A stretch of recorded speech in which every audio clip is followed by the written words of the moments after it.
Inselmulkom u nilqawkom għal programm ieħor mis-sensiela xi qrajt dan l-aħħar. Magħna llum għandna Lilian Ellul. Wiċċ relattivament ġdid iżda li tant għamlet affarijiet li sibniha diffiċli nintroduċuha f'sentenza jew tnejn. Lilian hija involuta f'diversi proġetti u entitajiet relatati mal-lingwa Maltija.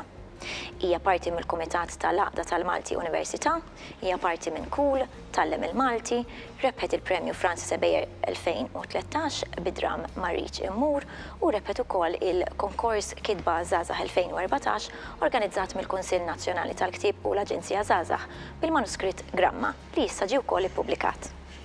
Allura Lilian, xi qrajt dan l-aħħar?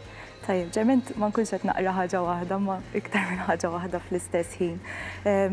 Ktib interessanti li kont qed naqra dan l-aħħar huwa ta' Ranier Maria Rilke li huwa littri Letters to a Young Poet fej fil-fatt jikteb daw littri lil dan il-poeta ta' 19-il sena u jagħtih pariri fuq il-kitba. U qed insemmi dan anki għax Tajji Selażi il-ktib li wkoll bħalissa qed naqra dan l-aħħar hija awtriċi relattivament żagħżugħa għandha 38 sena u dan huwa l-ewwel ktib tagħha fil-fatt. L-isem ukoll huwa interessanti, l-isem sponta minn sitwazzjoni li kien hemm bejn il-Ghana u n-Niġerja meta f'sitwazzjoni ta' skumdita politika fl-1983 għadd ta' Ghanjani marru n-Niġerja u fil-fatt in-Niġerjani ħarġu b'din il-frażi Ghana must go. Tajji Selażi fil-fatt għandha rabtiet mal-Ghana għaliex wieħed mill-ġenituri tagħha huwa mill-Ghana imma jitwildet Londra u allura għandha din ir-relazzjoni interessanti ma' pajjiżi differenti. Il-ktieb jinqasam fi tlieta. L-ewwel parti going, tieni parti gone u t-tielet parti go. U jirrelata ma' din il-familja illi l-missier tagħha Kweku huwa mill-Ghana, huwa kirurgu ta' suċċess.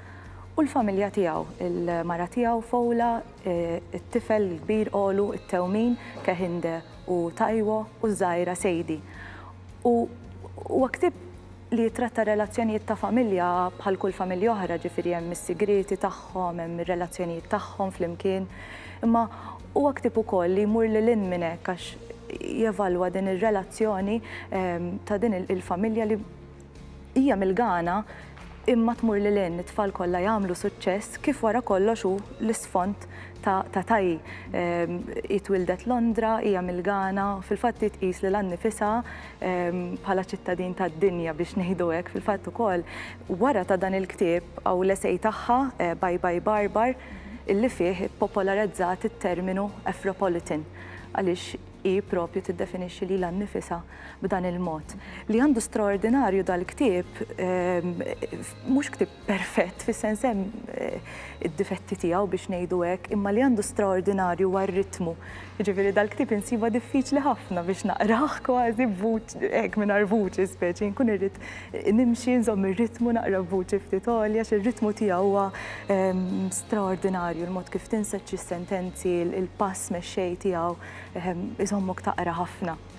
Grazzi ħafna li tal-li ġejt magħna u qsamt magħna Ghana Must Go. Grazzi ħafna.